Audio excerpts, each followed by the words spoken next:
What's going on, everybody? Jeff Holiday here. Definitely not a 37-year-old man with a pimple. Not at all. But let's not get distracted. We're here for a very, very important purpose. You see, very commonly throughout the years, now you can't stop staring at it, right? You can't stop looking at it. Like it's going to mesmerize you. Anyway, throughout the years, one of the common arguments that is always levied at people who are defending the use of biomedical technology, and especially vaccines, is that they're shills. I don't know how many times somebody has said, Jeff, you're just a shill for the big pharma. Sometimes even accusing me of being an agent of the Illuminati or the satanic panic, the satanic efforts to try and undermine our children and steal them away from Jesus. And lead them into the brain damage route of vaccines and pre-programmed nanoprobes injected into the blood to try and turn us into cowed little sheep so the government can turn us into homosexuals. Or whatever. Stop looking at my Band-Aid. Which is why when you come across an article like this, it's so damn hilarious. And you kind of have to stop everything and point this out. Meet the New York couple donating millions to the anti-vax movement. And right at the back, like maybe this is just me, but I've been doing this a long time, and I know exactly who that is. I know the back of his head that well. That's Del Bigtree. They should be allowed to have the measles if they want the measles, Del Bigtree told reporters outside an anti-vaccine forum in Brooklyn earlier this month, geared to the ultra-Orthodox Jewish community. A wealthy Manhattan couple has emerged as significant financiers of the anti-vaccine movement, contributing more than $3 million in recent years to groups that stoke fears about immunizations online and at live events, including 2 forums this year at the epicenter of measles outbreaks in New York's ultra-Orthodox Jewish community. Now, I wanted to make a mention of this really quick. Stop looking at my Band-Aid. That in my previous entries in the Vax series, I rather mistakenly believed that there was something about ultra-Orthodox Jewish communities that led them to be anti-vax. What I have since learned, because of the patient explanations and also the information given to me by my viewers, is that that's not actually true. It's actually very, very rare for ultra-Orthodox Jewish communities to be hardcore anti-vax. Instead, they were explicitly and directly targeted by the anti-vaccine movement, and that's why it became so pervasive in those spaces. This will actually be dealt with very, very soon in my next entry on Vaxxed, where I'm going to dive into exactly how the AntiVaxx Cult targeted these people. So, watch out for that one. Hedge fund manager and philanthropist Bernard Sells and his wife Leesa have long devoted to organizations focused on the arts, culture, education, and the environment. But 7 years ago, their private foundation embraced a very different cause, groups that question the safety and effectiveness of vaccines. And why exactly would they do that? How the Selses came to support anti-vaccine ideas is unknown, but their financial impact has been enormous. Their money has gone to a handful of determined individuals who have played an outsized role in spreading doubt and misinformation about vaccines and the diseases they prevent. The group's false claims linking vaccines to autism and other ailments, while downplaying the risks of measles, have led growing numbers of parents to shun the shots. As a result, health officials have said the potentially deadly disease has surged to at least 1,044 cases this year, the highest number in 3 decades. The last time I was making a video about the measles cases and the outbreaks and that sort of thing, which was only just a month or 2 ago, they were only at 600 cases. This isn't something that's slowing down. Like, yes, there are people that are actively working now to try and increase our immunization numbers, but the numbers of people getting infected are still going up because the damage has been done. Like, it's going to get worse before it gets better. Now, if you are a hardcore, stop looking. If you're a hardcore viewer of my channel and you've been paying attention throughout the years, you tend to see the same names popping up here and there. I just get a nice little hearty chuckle, a sensible chuckle, if you will, when I see them. I'm sure you'll pick some of them out right now. The Sells Foundation provides roughly 3/4 of the funding for the Informed Consent Action Network, a 3-year-old charity that describes its mission as promoting drug and vaccine safety and parental choice in vaccine decisions. Do you remember who runs that? We'll get there. Leesa Cell serves as the group's president, but its public face and chief executive is Bigtree, a former daytime television show producer who draws big crowds to public events. Bigtree has no medical credentials, but holds himself out as an expert on vaccine safety and promotes the idea that government officials have colluded with the pharmaceutical industry to cover up grievous harms from the drugs.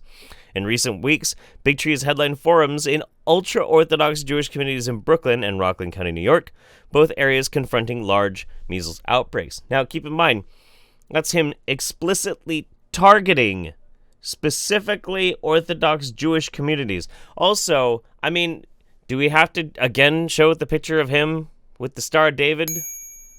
Holocaust comparisons, like, yeah, that's always a classy move, right? They should be allowed to have measles if they want the measles, Bigtree told reporters outside the Brooklyn meeting on June 4th.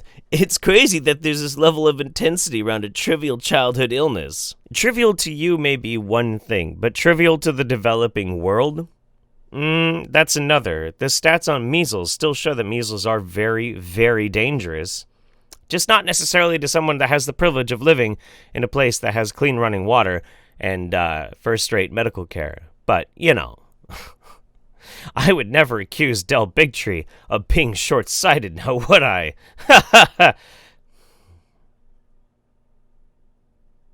Thanks largely to Cells' donations, ICANN is now the best funded among a trio of organizations that have amplified concerns about vaccines. ICANN brought in $1.4 million in revenue in 2017, with just over $1 million supplied by the Cells Foundation, according to tax filings.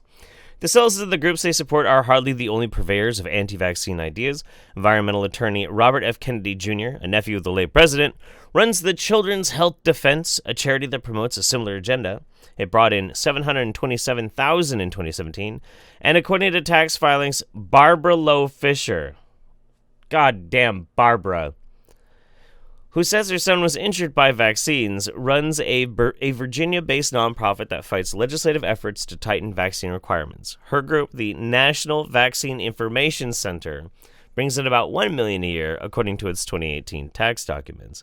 The NVIC is quite possibly one of the most annoying organizations I've had to deal with in my entire career of debunking anti-vaxxers. It is maddening.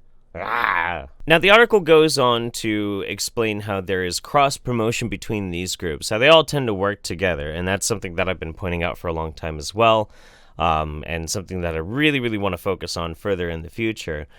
But it turns its focus really to looking at the Cells themselves. Bernard Cells, 79, has more than 40 years' experience in the securities industry and runs Cells Capital, a hedge fund that holds a portfolio valued at over $500 million, according to recent filings from the Securities and Exchange Commission. Lisa Pagliaro Cells, 68, worked for manufacturers Hanover Trust and Tiffany & Co. since 1993. She's helped manage the Cells Foundation with a focus on humanitarian, educational, geriatric, homeopathic, animal causes, and the arts, according to a news release issued by LaGuardia Community College Foundation, where she was a board member from 2011 to 2016. Now, here's this down here is what I really want to point out. Tax filings for the couple's charitable foundation show they began supporting the movement in 2012 when they gave $200,000 to a legal fund for Andrew Wakefield, one of the most important figures in the anti-vaccine movement. Wakefield, a former gastroenterologist, rose to fame in 1998 after publishing a paper in The Lancet, a respected British medical journal that linked the MMR vaccine to autism in 8 children. An investigation by the British General Medical Council, which regulates doctors, found Wakefield guilty of professional misconduct and revoked his license. The panel concluded that Wakefield had financial and ethical conflicts of interest and had acted dishonestly and irresponsibly. 12 years after the study's publication, The Lancet retracted. Obviously, anything further on this that you really need to know, you can go watch my Vaxxed series, it's going to explain the whole thing.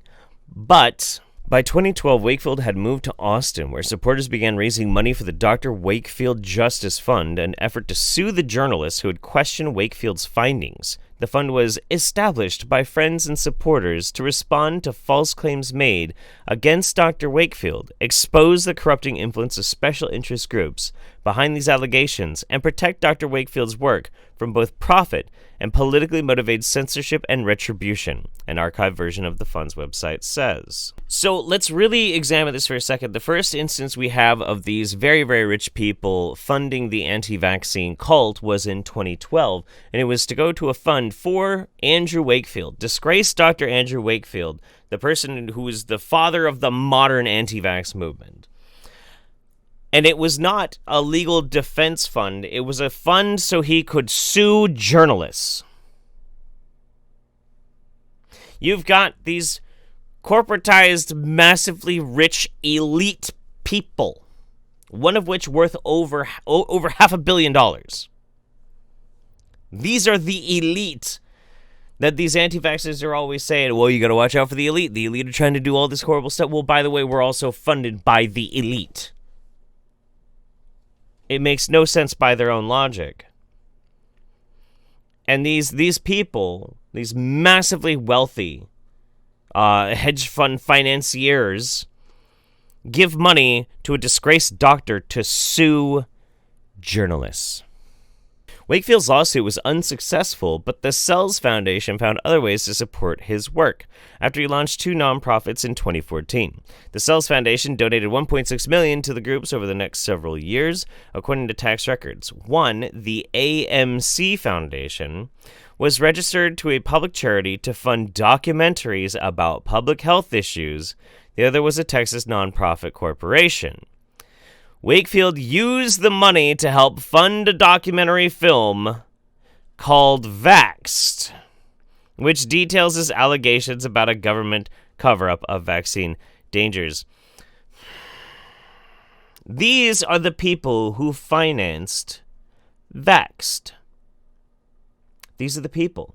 This is where the money came from. Now we get it. Now we know. Now it's there you go. Virtually every dollar in this film to date has been donated by a handful of brave parents and philanthropists, the Vaxxed website says. In the credits, the film lists the Cells Foundation first among 16 donors who financed the production. Yeah, brave parents and philanthropists. Hedge fund financier, $500 million elites financed your shit film. Wow. I feel like I've just been given the best birthday present ever. You know what I mean? This is so good. Now, honestly, there is so much more in this article. This article is very, very dense, and I suggest you read the whole thing. But I'm going to touch on a few key things before I wrap this up, because really what I want this video to be is a good marking point of knowing now where all of this money comes from that is being funneled into the AntiVaxx cult. And I really do encourage everybody to go and read the article for the whole full context. But let's touch on a few quick things before we wrap this up. Last year, Wakefield dissolved the 2 nonprofits, according to Texas business filings, and Wakefield's co-founder, Polly Tommy. During its brief life, the AMC Foundation doled out grants exclusively to Autism Media Channel LLC, a private company that was also run by Wakefield, to Tommy and a third partner, according to tax filings. So he was collecting donations with the purpose of it being doled out to specific projects, but he just funded his projects and his partner's projects and a third partner which isn't listed. Okay, that's not suspicious. According to the filings, the grant supported an educational film project. Attorney Mark Owens, a former head of the IRS division responsible for monitoring tax-exempt organizations, said the arrangement is a very suspicious transaction. They transferred all of their income, it appears, with the exception of a small amount, to basically themselves. It is extremely unusual to see this sort of expenditure from a public charity. Of course, Tommy and Wakefield defended it, but blah, blah, blah, blah, blah. As Bigtree became a leader within the movement, donations from the Cells grew. In 2017, the foundation boosted its contribution to more than $1 million, 74% of ICANN's total revenue. Another $250,000 went towards salaries for 2 ICANN officers. Catherine Layton, the group's chief administrative officer, was paid $98,000, and Bigtree, who was previously unpaid by the charity, drew a salary of $146,000. In a written response to questions from the Washington Post, Bigtree said the compensation from ICANN is currently his only salary. He declined to answer questions about his relationship with the Cells. Well, I mean, aside from money he makes from the High Wire with Bigtree, his show, But I'm sure he just operates at a loss. Of course he does. Yeah, sure. ICANN also reported travel expenses exceeding $148,000 in 2017. Bigtree frequently travels the country, speaking at wellness conferences and testifying before lawmakers considering vaccine-related legislation. Bigtree is effectively, at this point, the walking, talking mouthpiece for the elites trying to influence anti-vaccine policy in the fucking government. He's paid by someone who is worth $500 million to travel the world and tell people dangerous pseudoscience and to go into houses of law and influence lawmakers to rule against vaccine safety. Are you fucking spooked out by this yet or not? Today, the Centers for Disease Control and Prevention estimates that 1 to 3 children out of 1,000 infected with measles will die from complications. Bigtree, who has appearances booked through the end of the summer, dismisses such projections as government fear-mongering to advance the interests of the drug industry. And unfortunately, no big shocker there. This is just where we're at. I don't really know what more I can add to this. After years and years of people whining and complaining and yelling at me because I embrace science, I embrace empiricism, I embrace data and evidence about vaccine safety, and they always just respond with, chill! Now their biggest, most prominent figures are exposed as being paid for by these massively influential and wealthy people. I mean, does any more really need to be said? Really? Anyway, that's going to be it for me today, guys. Thank you so much for your attention. From my family to yours, I hope they are well. I hope you are well. I'll see you next time. Look out for the next episode of Vaxxed coming soon. Bye-bye, everybody. Bigtree, this smiling chuckle fuck, who has appearances booked throughout the end of the summer, dismisses such projections as government fear-mongering dismisses such projections as government fear-mongering. Why can't I say mongering? Monging. Bigtree, who has appearances booked through the end of summer, dismisses. Wow, dismisses. What the fuck?